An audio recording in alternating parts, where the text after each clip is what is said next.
s'organiser, c'est un peu compliqué en étant admissible parisienne parce qu'on n'a pas les dates qui tombent directement au résultat d'admissibilité. Les maths, globalement, ça sert à rien pour les tests psycho.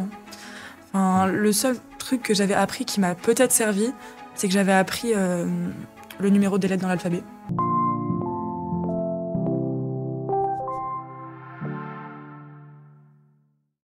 Bonjour à tous, bienvenue dans cette vidéo. À quelques semaines maintenant des oraux, des premières épreuves orales, on reçoit, et on a la joie de recevoir Léa, Guy et Jean, qui ont été admissibles du coup en parisienne. Ils vont nous raconter un peu leurs oraux, comment ça s'est passé pour eux.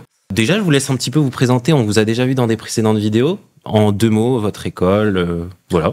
D'accord, moi c'est Guy, je suis actuellement étudiant à l'INSEE. Et avant ça, j'ai fait 2 années de classe préparatoire ECG, Maths Pro, AGG. Donc moi c'est Léa, je suis actuellement étudiante à l'ESSEC, après avoir fait 2 ans de prépa ECG aussi en maths appliquées. Moi c'est Jean, comme Léa en 2e année à l'ESSEC, et j'ai fait 2 ans de prépa ECT à Notre-Dame-du-Grand-Champ. Juste si on fait un petit rappel, du coup Jean, c'était les 3 parisiennes que tu avais eu l'occasion de passer. Pour toi Léa, c'était quelle école? Uniquement l'ESSEC. ESSEC et uniquement HEC, on parlera de l'ENSAE aussi, du coup c'est ça Guy? C'était HEC, ESCP, NSAE. ESCP, ok. Est-ce que vous aviez une strat déjà préétablie, une stratégie un peu je dois passer telle école avant, ou c'était un peu le rush dès que vous avez eu les résultats d'admissibilité? Parce que là, ceux qui nous écoutent, ils vont probablement avoir bientôt ou déjà leurs résultats d'admissibilité. Et après, c'est toujours la question, est-ce que je dois choper les créneaux en premier, quelle école je mets en premier, etc. Est-ce que vous avez des conseils là-dessus? Pour s'organiser, c'est un peu compliqué en étant admissible parisienne parce qu'on n'a pas les dates qui tombent directement au résultat d'admissibilité. Donc, par exemple, cette année, j'ai dû prendre mon créneau EDEC avant de connaître ma date à l'ESSEC. Donc, je l'ai pris avant même que les oraux de l'ESSEC commencent. Donc, j'ai commencé directement par l'EDEC, sachant que c'était la 2e école que j'avais. Parce que même l'EM Lyon, cette année, ils ont imposé. Donc, finalement, de base, je voulais faire l'EM en premier, ensuite l'EDEC et ensuite l'ESSEC. Finalement, j'ai fait EDEC, ESSEC, EM. Bon, c'est pas grave. En soi, dans tous les cas, qu'on soit entraîné ou pas, le stress sera le même. On aura toujours l'appréhension de comment ça va se passer, quel sujet je vais avoir, si le jury il est pas content ou il est dur avec moi. Donc faut y aller et suivre. Oui, dans tous les cas, ça va se passer, ça va avoir lieu. Donc que ça soit en premier Néoma ou que ça soit l'EDEC, ça changera globalement peu. Enfin, pour mes amis aussi qui ont passé d'autres écoles en premier, qui ont été vraiment faire un tour de France, qui ont été à Néoma, Audencia, etc. Ils ont aussi, ils se sont dit c'était cool d'avoir un entraînement, mais globalement, ça m'a pas forcément apporté grand-chose d'avoir été passé énormément d'écoles. Ok. Pour ma part, moi, j'ai vraiment pas été très chanceux du coup pour les oraux, parce que en fait, vu que les Parisiennes, elles obligent des créneaux, moi, mon nom commence par A. Donc, j'étais parmi les premiers à passer partout. Donc, au final, mon choix, vraiment, j'ai pas choisi, quoi. J'ai été, en quelque sorte, contraint. Il y a même des écoles que j'aurais aimé passer, que j'ai pas passé à cause de mon nom, du coup. Ouais, mais ça, c'est toujours la partie un peu hasardeuse et t'as pas pu faire grand-chose pour ça, donc c'est le jeu. Si on décline maintenant les écoles une par une, je sais que tout le monde n'a pas passé toutes les écoles, etc. Donc, mais ça peut être intéressant, je pense, d'avoir surtout des anecdotes particulières si vous en avez, et même en général, si vous avez des conseils pour ceux qui passent, parce qu'en plus, vous avez passé assez récemment les concours. Déjà, si on commence par la première, HEC. Alors moi, HEC, c'est très particulier. Déjà, en fait, pour les oraux, ils durent 3 jours, alors que les autres écoles, c'est 1 journée. Ce qui fait que tu dors sur le campus, donc là, tout de suite, c'est un autre level. Mais en fait, moi, c'était assez partagé. D'un côté, je stressais énormément, parce que je n'étais pas du tout préparé pour la moitié des matières. Et j'avais peur de me foirer. Et d'un autre côté, je dormais en fait avec tous mes amis. Vu que toute ma classe avait surperformé, en fait, j'étais avec 10 potes avec moi. Donc en fait, sur le campus, c'était assez marrant, on rigolait bien. Donc en fait, tu avais un mélange d'émulation collective et en même temps un peu de stress. Mais sinon, en soi, les oraux en tant que tels, ça reste des oraux en soi classiques. Les profs sont pas forcément plus méchants ou quoi. Donc en vrai, je l'ai quand même assez bien vécu. Ok, super. Et toi, Guy? Moi, comme je l'ai dit, j'ai eu un programme assez chargé pour mes oraux dans les allers-retours. Et en fait, ma première impression sur HEC, ça n'a pas été très bonne parce que Lorsqu'on est admissible à HEC, en fait, le comité d'organisation nous donne des parrains, des espèces de parrains qui sont censés nous accueillir et tout. Le mien, je lui avais prévenu, je lui ai présenté ma situation. Je lui ai dit, je vais arriver plus tôt que prévu. Est-ce que je peux avoir un endroit où rester en attendant le début? Donc déjà, j'étais très stressé. Et en plus, il pleuvait. C'est pas très beau et tout. Et quand j'arrive à Juan-Josas, j'envoie un message au gars. Il me dit, je suis pas dans la ville. Donc là, moi, je suis devant HEC avec ma valise. Et j'ai le téléphone qui est genre à 5%. Et j'étais vraiment comme ça pendant près d'une heure. Et au final, le mec, il arrive, je crois, à 19h. Et c'est à 20h qu'on me dit qu'il est là, mais il ne m'a même pas fait signe, quoi. Donc, tout ça, cette ambiance, en plus, avec le stress, vraiment, première nuit, j'ai vraiment pas kiffé. Après, pour la poursuite des oraux, le lendemain, bon, j'ai fait table rase de ça. Je suis arrivé en philo, je me suis fait dégommer. Ok. Bon, après, pareil, je me suis dit, OK, on repart sur une nouvelle base. J'ai un peu bien fait les maths par la suite. Après, le lendemain, ça s'est bien passé. C'était ma meilleure journée le lendemain. Et à la fin, les oraux qui restaient, bon, c'est juste, tu as une espèce de pression sur toi comme si tu jouais ta vie, quoi. Mais en dehors de ça, non, ça reste comme les autres écoles, quoi. Pour rebondir sur ça, la CG, parce que c'est une épreuve qui est un peu, voilà, qui fait peur pour beaucoup d'étudiants. Pareil, Jean, t'avais les mêmes ressentis? C'était un peu, ça passe ou ça casse, ça dépend le sujet, ou t'avais, voilà, vraiment, tu t'étais bien préparé? Moi, j'ai révisé énormément la CG en deuxième année sur le thème du monde, mais très très peu, voire quasiment pas en première année sur les sujets un peu généraux. Et donc en fait, sauf qu'à HEC, la particularité, c'est que tu peux vraiment tomber sur tout et n'importe quoi en CSH. Donc vraiment, c'est l'oral que j'ai le moins préparé de tous mes oraux. Enfin, j'avais 4-5 jours pour tout faire, ce qui est absolument impossible. Enfin, je pouvais pas être calé en 5 jours. Donc je suis arrivé, j'ai eu mon sujet, ce qui est tombé sur les machines. J'ai eu 2. Ouais. Ah ouais, quand même. Ok. Ah ouais. Bon, du coup, on va C'était pas pas donner de moment, conseils en hein. CG parce que toi aussi, c'était compliqué, je crois. Ah ouais, c'était compliqué. Moi, c'était joué. Après, bon, j'ai fait une prestation. Bon, vu la moyenne de la matière à HEC, je crois que j'avais eu 7, je crois, la moyenne de cette matière, elle est genre à 6. Donc, normalement, au-dessus de la moyenne, mais ça reste pas une bonne note, quoi. Vous avez eu du public ou pas? Ou il y avait personne quand vous passiez les oraux? Non. Il demandait de choisir. Et je sais que j'avais accepté, mais je sais plus quelle matière, en fait. Ok. Mais je pense pas que c'était en CG. Je pense pas. Mais dans les autres matières, oui, je crois que j'avais accepté. Il y avait des premières années. C'est similaire à ce que vous faites en DS, ou c'est quand même, et du coup, baliser l'apprentissage de cours, où il y a quand même des petites particularités en fonction des épreuves? Les sujets en mathématiques, bon, c'est comme une école classique, hein. Par contre, les sujets d'histoire, ils sont un peu... En fait, c'est pas comme l'écrit. Ça se voit qu'on attend vraiment de toi que tu montres que tu sais juste réfléchir. Moi, je sais que j'ai eu un sujet sur vraiment un truc très centré sur l'Amérique centrale. C'était vraiment un truc sur le narcotrafic, tu vois. Et ce genre de truc, il n'y a aucun prof qui prépare ses étudiants à ça, quoi. On fait vraiment des visions globales à chaque fois. Donc, c'est un peu la particularité des sujets d'oraux d'HEC, vraiment, c'est que c'est pas scolaire, en fait. Ok. T'as ressenti la même chose? Nous, c'est exactement comme d'école, hein, vraiment. Pour maths ou pour l'oral d'éco, on a un sujet et tu blablates pendant 20 minutes. Après, pour le coup, les maths, en soi, c'est la même forme de sujet, mais par rapport au col, j'ai l'impression que c'est un peu différent dans le sens où ils vont pas tant te noter sur les réponses que tu donnes, mais plus sur ta proactivité pendant l'oral, même si tu n'arrives pas vraiment à répondre à toutes les questions. Juste, il faut que tu montres que tu essayes de chercher, que tu es un peu proactif dans tes recherches. Mais sinon, en soi, dans la forme, c'est comme l'école. Parfait. Avant de passer à l'ESSEC, dernière question sur le triptyque qui fait aussi très peur. D'ailleurs, quand on prépare les oraux, on commence par ça aussi. On envoie des supports, etc. pour vous entraîner. Mais c'est pareil, c'est quelque chose qui est assez... c'est compliqué, à part beaucoup s'entraîner, c'est compliqué de vraiment prédire les sujets. Comment vous l'avez vécu? Moi, le triptyque, moi j'ai bien aimé, en fait, parce que j'aime bien comment dire, l'approche de l'exercice, en fait. C'est une discussion, tu vois. Et moi, c'est un sujet que en fait, l'exercice, je l'ai bien aimé. Je l'ai pas beaucoup travaillé, nécessairement. Je me rappelle juste qu'avec Picino, il nous avait vraiment donné en fait, il nous a donné les points sur lesquels il faut se focus en fonction du rôle qu'on va avoir. Et donc, je crois que j'ai fait quoi, 2 sujets avant en préparation. J'avais fait un truc sur le football et l'autre, je me rappelle plus.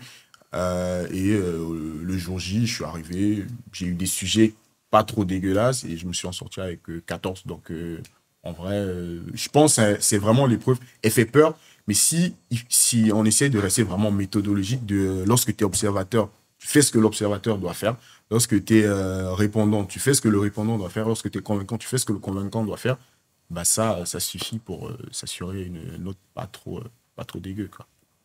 Parfait. Ouais, je suis assez d'accord. Ça fonctionne beaucoup par méthode et c'est pour ça que plus tu te prépares et plus tu as de chances d'avoir une bonne note. Mais après, moi, la grosse difficulté que j'ai trouvée dans cet exercice, c'est que, en fait, il y avait beaucoup de conseils que nos profs nous ont donnés, mais en fait, c'est énormément de conseils qu'il faut appliquer en même temps. Il faut à la fois regarder en fonction de ton rôle, il faut bien que tu regardes la personne, que tu acquiesces, que tu aies un langage un minimum soutenu, qu'en même temps tu réfléchisses à ce que tu vas dire après et que tu écoutes bien ce qu'ils disent maintenant. Il y a beaucoup de choses sur le coup qu'il faut bien maîtriser et je trouve que c'est pas facile. Mais oui, plus tu t'entraînes. C'est ça. Lorsque, par exemple, quelqu'un va donner un argument, il faut vraiment essayer de s'appuyer sur son argument et pour avancer le tien. Je crois que c'est les connexions, en fait, que tu fais tout au long de la conversation avec, que tu sois observateur, du coup, avec le convaincant, que tu sois répondant et du coup, avec le convaincant et vice-versa. C'est vraiment ça qu'ils vont noter, en fait. Plus que, je sais pas, les connaissances que tu vas rapporter. Moi, je sais que dans mon groupe, j'avais vraiment un mec, il était tombé sur un sujet, j'avais l'impression, le mec, il avait vraiment, je sais pas, il avait son sujet avant, mais il était vraiment très focus, il était très calé, il avait vraiment je crois que c'était sur l'IA, il était vraiment très bon. Et même après, derrière, lorsqu'il est passé répondant, tu voyais que le mec était vraiment bien préparé parce qu'il envoyait des phrases de concession, quoi. Genre, j'accepte ce que tu dis, mais est-ce que tu penses pas qu'on peut voir ça? Et là, tu te rends compte, ok, vraiment, ça se voit, ce mec, vraiment, il a préparé le sujet. Le fameux rôle du médiateur, un peu, qui peut savoir organiser le débat sans trop prendre la parole. Très intéressant. Bon, si on passe à l'ESSEC, épreuve qui fait peur, comme on le dit, c'est les tests psycho. Léa, je sais pas si on commence direct par les tests psycho ou... De toute façon, les tests psychotechniques, c'est la première épreuve qu'on passe, donc c'est au tout début des oraux. On est convoqués tous, on est tous ensemble, tous les admissibles cette fois, et c'est le seul moment où on l'est sur le campus de Cergy, donc c'est un peu impressionnant dans le sens où, enfin, encore une fois, je venais d'une prépa relativement de province, donc on en parle, mais c'est pas non plus la priorité, les tests psychotechniques ou les oraux de l'ESSEC en général. Donc, on savait pas trop, en fait, à quoi s'attendre. On avait fait quelques entraînements, mais j'étais très impressionnée de voir le campus. Enfin, j'étais jamais venue à l'ESSEC. Et d'entendre un petit peu, ouais, à Ginette, on a fait ça. Ouais, à H4, on a fait ça pour se préparer. Du coup, et d'entendre des gens dire qu'ils ont déjà fait des sessions de tests psycho ou des choses comme ça, ça m'a un peu stressée dans le fait que j'étais peut-être moins bien préparée, donc... est-ce que j'allais quand même m'en sortir? Ça allait pas porter préjudice, etc. Mais globalement, de toute façon, la moyenne n'est pas très élevée au test psychotechnique. Et j'avais eu 9,5, il me semble. C'est bien. Franchement, c'est très cool. Donc, j'ai quand même été admise. Donc, c'est une épreuve... il faut un petit peu l'anticiper. Ça peut être bien de regarder un petit peu les exercices. J'avais regardé le TAGE ou le concours Sésame. Parce que c'est des tests de logique aussi qu'ils font, mais la forme, elle change tous les ans. Donc, c'est un peu compliqué de s'y préparer. Et il y a une autre partie qui est sur les compétences managériales. Donc, on a des petites situations. Des fois, il faut écrire des mails ou imaginer des événements. Donc, ça, pareil, on ne peut pas s'y préparer. C'est purement nous, notre personnalité, comment on pense se comporter dans le monde de l'entreprise. Et pareil, ça ne se prépare pas. Mais globalement, il faut toujours avoir une position de médiateur, aller vers la conversation. Finalement, pour ces questions, on voit vite où veut nous emmener le concepteur. Ok. Et c'est super opaque quand même, parce que pour se préparer, quand on vient d'une petite prépa, Et même nous, quand on a eu à faire les supports du test psycho, il n'y a pas forcément de ressources. Il faut vraiment créer des sujets originaux, Ouais. aller voir sur des sites, voilà, travailler à partir du tâche-mage. Mais c'est vrai que c'est soit on est dans les prépas qui préparent, qui ont des dossiers, etc. Et soit, en fait, c'est vrai que c'est assez opaque, on ne sait pas trop comment Bah, s'y surtout que préparer. les SEC publient pas les annales, donc la première fois qu'on en voit, c'est vraiment le jour J. Mais j'en avais parlé, j'avais passé la nuit la veille chez des intégrés de ma prépa. Ils m'avaient un peu expliqué ce qu'ils avaient pu avoir. J'ouvre le sujet, rien à voir. Enfin, c'était un petit peu dans le même esprit, ça reste de la logique, mais il y a plein d'exemples d'exercices ou de questions qui m'avaient dit que nous, on n'a pas du tout eu. Donc c'est compliqué, même en ayant des gens qui t'en parlent, de se préparer vraiment au type, vu que ça change. Ok. Et c'est pas mal de vous avoir tous les deux parce que parfois on se dit ah mais les maths, si je suis bon en maths, ça va marcher pour les tests psycho, etc. Bon, on verra ce que vous en pensez. Mais comme vous n'êtes pas de la même filière, d'ailleurs, si c'était vrai, les ECT seraient désavantagés, etc. Donc, vous en pensez quoi? Les maths, globalement, ça sert à rien pour les tests psycho. Hein. Enfin, le seul truc que j'avais appris qui m'a peut-être servi, c'est que j'avais appris le numéro des lettres dans l'alphabet. Ok. Voilà. Il y avait eu un petit exo avec des lettres. Ça m'a un petit peu servi. Mais globalement, les maths, ils ont vraiment peu d'impact. Après, connaître ces tables de multiplication, je pense que ça soit ECT, même les BL, les AL, ils n'ont pas de souci à connaître, faire des additions, des multiplications. Donc, c'est la seule partie un peu mathématique. Nous, on avait des espèces de... comme des grilles de sudoku, où il fallait trouver, réussir à les compléter. Donc, pareil, c'était sur des sommes, des différences. Rien de très compliqué. Ok. C'est quoi la question? Bah, il n'y a pas de question, c'est juste est-ce que tu es d'accord par rapport aux maths? Ouais. Est-ce que les maths t'ont servi et comment toi tu avais vécu aussi les tests psycho? Les maths, c'est comme ce que Léa a dit, ça sert pas. À partir du moment où tu sais faire des multiplications, c'est bon. Mais moi personnellement, en fait, les tests psycho, c'était un peu le truc fun que je révisais pendant mes oraux. Je faisais 20-30 minutes chaque matin, mais en soi, ça m'a pas tant aidé que ça pour le jour J, en sachant qu'en fait, on a énormément de questions. Et en fait, le sujet est infinissable, ce qui fait que dès que tu butes, ne serait-ce que 40 secondes sur une question, tu passes direct à celle d'après. Donc en fait, si tu sais pas faire certaines questions, il y en aura sûrement d'autres que tu sais faire après. Et en fait, quand tu révises avant, ça va peut-être t'aider pour une question précise, mais en fait, c'est une question sur 10 000 questions. Donc, c'est bien, je pense, quand même, de se préparer un peu pour avoir une idée de ce qui t'attend. Mais c'est pas parce que t'en fais 2 heures par jour pendant 2 semaines que tu vas te garantir une bonne note, quoi. Ok. Pour rebondir sur le fait qu'il y a beaucoup de questions, et il y a une gestion du temps qui est assez particulière. C'est-à-dire qu'on a un livret avec plein de couleurs, et on a 20 minutes pour faire telle couleur. Et il peut y avoir 90 questions. C'est infaisable. C'est prévu pour ça. Ouais, non. Faut pas s'inquiéter pour le coup, mais du coup, faut juste faire ce qu'on arrive. Et je sais, dès que je restais plus de 20 secondes sur une question, je passais à la suivante. Parce que dans tous les cas, oui, je fais ce que encore comme pour les maths, hein, on fait ce qu'on peut et c'est le principal. On verra ce que ça va donner. Dans tous les cas, on peut pas forcer et ça sert à rien. Parce que dans tous les cas, il y aura forcément au moins une question qu'on pourra faire après. Donc autant aller la chercher. c'est bien de le dire parce que pour les admissibles ESSEC, il faut pas se mettre une surpression sur cette épreuve-là. Et par contre, c'est important, la méthode de se dire je vais pas rester 10 minutes sur une question. Ça, faut le savoir un peu avant. Pareil pour le fait de savoir qu'on peut se taper une tollée en test psycho et quand même être admis. On a eu, d'ailleurs, t'es combien, Jean? Alors, pas que t'es une tollée, mais... J'ai eu 8, je crois. Voilà, donc avoir une note en dessous de la moyenne, si ça se rapproche de 10, c'est vraiment bien. Et donc, il faut pas non plus se sous-estimer par rapport à ça. Ensuite, et ça, on peut regrouper, je pense, ESSEC et ESCP en même temps, pour entretien / épreuve de langue. Pour les entretiens, déjà, est-ce que... alors, si on parle, on reste un peu sur l'ESSEC et après on passe sur le ESCP, vous avez vu quelque chose de spécifique par rapport aux autres entretiens un peu que vous avez passés? Alors, la particularité de l'entretien à l'ESSEC, c'est qu'il est plus long. Il me semble qu'il dure 45 minutes. 45. Et dans l'entretien, c'est du fit. Et en plus de ça, tu as un moment dédié à un cas que tu résous. C'est un cas un peu style managérial où ils te mettent en situation et ils te disent si tu étais telle personne, tu ferais quoi?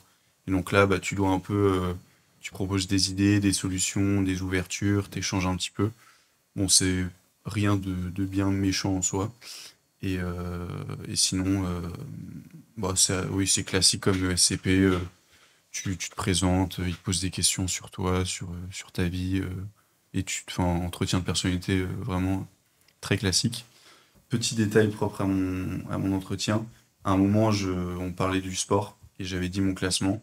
Et un des mecs, un des jurys, avait regardé pendant l'entretien si je mentais en regardant sur Internet mon classement. C'est marrant. Donc si j'avais menti dessus, j'aurais sûrement pas eu l'essai, quoi. Ok. Ouais, la spécificité, c'est surtout la longueur. Et on a un questionnaire qu'on remplit au préalable, donc qui nous a envoyé juste après les résultats d'admissibilité, sur lequel le jury se base un peu pour orienter les questions. On précise de quoi on a envie de parler en particulier, et il se base un peu là-dessus. Et une question qui m'avait surprise, c'était à la fin. Il restait 2 minutes, et bah, tout le monde avait dit ce qu'on avait à dire. Et il y avait un étudiant qui était là dans le jury, qui dit bon, c'est quoi la plus grosse folie que t'aies faite? Et c'était pas du tout. Enfin, j'avais jamais eu ce genre de questions, même. Enfin, j'avais passé d'autres entretiens avant, et j'ai un peu paniqué. Enfin, je savais vraiment pas quoi dire. Donc j'avais dit un truc bidon, alors qu'en y réfléchissant, j'avais vraiment. Enfin, je pouvais dire mieux. Donc c'est ça. Surtout, et le fait que ça soit long, c'est un peu plus compliqué de rester concentré, je trouve, longtemps, de bien structurer ses réponses, d'arriver à faire des liens avec l'école, par rapport à un entretien de 20 minutes où finalement ça passe vite. Donc on a le temps, on peut vraiment rester focus pendant les 20 minutes. T'as vu combien finalement pour ça? J'ai eu 11. Ok, parce que Pas généralement. une folie non plus. Ouais, mais au final, c'est encore une fois, l'ESSEC, en plus, c'est pas l'école réputée pour. Sur le niveau de sélectivité aux oraux, on se dit normalement ça va. Mais pour les oraux, voilà, de toute façon, encore une fois, je pense que c'est bien parce que ça rassurera aussi ceux qui vont passer les épreuves. Vous pouvez carrément être admis dans ces écoles-là et il faut pas se mettre non plus trop de pression par rapport à ça. Est-ce que tu avais, pareil, quelque chose qui t'a surpris dans les oraux ESCP, un truc un peu surprenant? Oui, c'est que, en fait, lorsque j'ai passé mon entretien de perso à l'ESCP, à un moment donné, le jury m'a demandé si je pensais que la France allait remporter l'Euro. Ok. Moi, j'avais dit non. Ok. Non, en fait, j'avais expliqué pourquoi. J'avais dit que, en fait, souvent dans les compétitions, les favoris, ils se ratent souvent. Et donc, ils m'ont dit, OK, vous pensez que qui peut gagner? Et je crois que j'avais pronostiqué l'Allemagne. Donc, question un peu drôle. Je crois aussi qu'il m'avait demandé est-ce que je pense que Yannick Noah, c'est un leader ou un manager? Ok, surprenant. C'était en fin d'entretien, ça, ou c'était... Oui, vers la fin, okay. Plus vers la fin. Ouais, il m'avait dit ça. Mais t'en avais pas parlé d'Yannick Noah ou c'est sorti comme ça? Oui, comme ça, non, c'était vraiment... je crois, oui, peut-être parce qu'on parlait de sport, hein, et que, je sais pas, ils ont vu que je parlais de sport, et du coup, ils m'ont lancé sur ça. Et ouais, sinon, j'ai eu des questions comme ça. J'ai même une autre question encore, c'était... ça, c'était plus sur mon... à cause de le profil professionnel que j'avais rempli. Parce que pareil, à l'USCP, on a une fiche où il y a des questions qu'on remplit et tout. Et la question, c'était, supposons que vous êtes travaillez dans un fonds d'investissement, comme vous l'avez dit. Si jamais on vous demande d'investir dans je crois, un truc d'armement, est-ce que vous le faites? Pareil, cette question, j'ai bugué parce que je me suis dit, mais qu'est-ce que je dois répondre là? Donc, pareil. Des questions comme ça. Après, sinon, le déroulé, c'était plutôt classique. Hein. Au début, c'était comme pourquoi vous voulez venir dans cette école, des trucs comme ça, le nom. Parfait. Bon, pour terminer, on fait un petit jeu. Vous êtes obligé de dire soit vrai ou soit faux. Pas besoin d'argumenter. Ok. Est-ce qu'on est obligé de venir en costard pour les gars et en tailleur pour les filles au concours? Vrai. Faux. Vrai. Relatif. Ok, bon, bah vrai, du coup, pas besoin de revenir dessus, mais t'as vu d'autres personnes ou t'as tenté des choses? Moi, déjà, j'avais un tailleur vert, donc qui sortait un petit peu de l'ordinaire. Ok. Et j'ai vu des filles venir en robe, que ça soit à l'EM. Bon, en parisienne, je crois pas, c'était beaucoup plus sobre, mais à l'EM, à l'EDEC, j'ai vu des filles en robe, en jupe, pas en tailleur, et personne ne leur a rien dit. Et on nous a bien rappelé pendant les 2 ans que, ok, le costume, c'est bien, mais... pas besoin de cravate serrée. Non. Quand même, il faut venir tranquille. Donc, c'est vrai pour les garçons, c'est sûr. Mais les filles, il y a moyen de prendre un petit peu plus de liberté. Ok. Deuxième question, pour les épreuves de langue, est-ce que les épreuves parisiennes étaient plus dures que les autres? les textes ne sont pas plus durs, mais peut-être la notation, parce que le niveau global, il est plus élevé. Je dirais ça. Vrai. Faux. Ok, bon là il y a un petit clash. Pourquoi vrai et pourquoi faux? Moi, c'était. Du coup, j'ai eu que l'ESSEC en parisienne, donc entretien d'anglais, et j'en avais jamais fait. Et j'ai appris quasiment 2 jours avant les oraux que le texte à l'ESSEC, il était en français. Donc, déjà, surprise, le texte très long en plus, par rapport au texte que j'avais habituellement. Donc, je l'ai trouvé particulièrement dur. Et pareil, j'ai trouvé. La notation était dure. Je savais que j'avais pas fait une superbe performance. Mais mon niveau, il n'avait pas dégringolé entre 2 jours avant quand j'étais à l'EDEC. Et là, pour le coup, la note, il y avait quand même un gap. Donc, je pense que les attendus étaient beaucoup plus élevés. Ça marche. Moi, je pense que en soi, ça dépend plus du sujet en tant que tel que de l'école. Enfin, moi, il y a des sujets que j'ai beaucoup mieux réussi dans des très bonnes écoles et inversement. Et en fait, ça dépend, oui, si le sujet, tu le maîtrises très bien, t'as eu de la chance ou pas. Et il y a plus une question de chance dans la difficulté des oraux. Après, peut-être que les exigences vis-à-vis des jurys sont plus élevées, mais j'ai pas l'impression que ça change sensiblement entre les écoles. Pareil, est-ce que les jurys sont plus froids dans les parisiennes que dans les autres écoles? Vrai. Faux. On revient dessus, Guy? Moi, vrai, parce que... je vais prendre un exemple d'HEC. En CG, HEC, ils étaient 2. Il y a une dame qui, pendant tout l'entretien, n'a pas dit un seul mot. Et ça, quand tu es en face comme ça et que tu as quelqu'un qui est juste placé comme ça et qui te regarde, ça déstabilise. Compliqué. Donc, c'est pour ça que j'ai dit vrai. Le SCP, à l'entretien de personnes, en vrai, c'était cool. En plus, les questions, c'était marrant et tout. Moi, c'est plus vrai quand même. Dans les parisiennes, il y a un truc, quoi. Ok, il y a quelque chose en plus. Ouais. Ça marche. Est-ce que vous aurez un conseil pour les étudiants là qui vont passer les parisiennes, particulier, un petit dernier mot pour eux, pour les encourager? Allez, Léa. Peu importe d'où vous venez, de quelle prépa, ça change rien, vous passez les mêmes oraux. Si vous êtes là, c'est pour une bonne raison, donc faut tout donner. Moi, je conseillerais de s'ouvrir le plus possible pendant les entretiens. Je pense qu'on s'en rend pas forcément compte, mais je pense que ça a beaucoup plus d'impact que ce qu'on peut penser, juste l'état, ce qu'on dégage. Et même si on s'est un peu foiré pendant les oraux, juste le simple fait d'avoir l'air un peu sympa et d'en vouloir, ça peut vraiment te sauver tes notes. Ouais. Un peu pareil, c'est vraiment, faut sourire, faut essayer de montrer qu'on est un mec cool dans la vie, qu'on est bon vivant, en fait, sans trop exagérer aussi. Et aussi, si jamais vous êtes admissible dans une école que au départ, vous n'étiez pas prédestiné, en fait, évitez les rassemblements de grosses prépas parisiennes, parce que souvent, il y a des dingueries qui sortent de ces groupes-là. Donc, à part ça, ça va. Tout va bien se passer. Il y a des petites anecdotes en plus là, je pense, à creuser, Guy, pour ce qui se passe. Mais en tout cas, merci pour cette vidéo. J'espère que ça aurait aidé le plus possible. Voilà, en tout cas, le maître mot, c'est quand même de déstresser sur ces épreuves parisiennes et de tout donner pour faire de son mieux. C'est ça le plus important. Merci en tout cas et à bientôt. Merci. Merci.